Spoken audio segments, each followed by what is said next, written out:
दोस्तों, एक बार की बात है, रूस में एक महान विचारक रूस के ही एक महान संत से मिलने पहुंचे। संत ने उनका स्वागत किया और इसके बाद दोनों में विभिन्न विषयों पर चर्चा होने लगी। विचारक ने संत से कहा कि वैसे तो मैंने गहन अध्ययन और अनुभव से काफी ज्ञान अर्जित किया है, लेकिन मैं कुछ और भी जानना चाहता हूं। क्या आप मेरी मदद कर सकते हैं?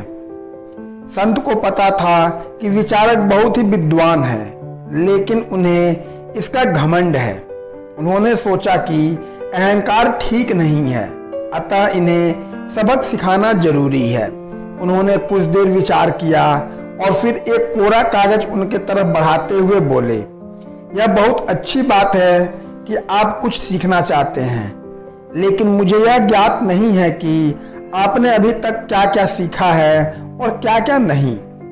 अतः आप इस कागज पर जो जो सीखा है वह और जो सीखना चाहते हैं वह लिखकर दें, जिससे मुझे आपको सिखाने में आसानी होगी और आपको सीखने में भी। इससे जो आप नहीं जानते होंगे वह मैं आपको सिखा दूंगा। बात तो एकदम आसान थी, लेकिन विचारक के लिए अत्यंत ही कठिन। उनका सारा घमंड चकनाचूर हो गया। विचारक आत्मा और परमात्मा के बारे में तो जानते थे, लेकिन तत्व, स्वरूप और भेद अभेद के बारे में उन्होंने सोचा तक नहीं था। संत की बात सुनकर वे सोच में पड़ गए।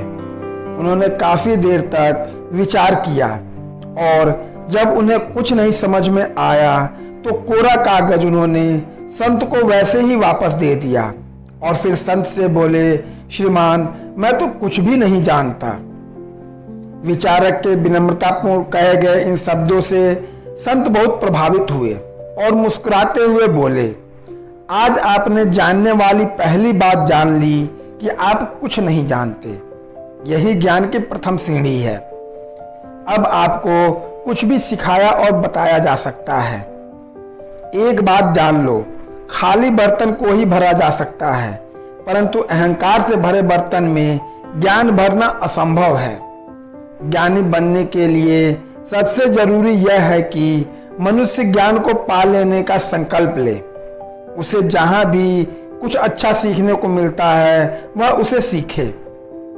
दोस्तों, इस कहानी से शिक्षा ये मिलती है कि अहंकारी मनुष्य सदा ही अज्ञानी रहता है। धन्यवाद।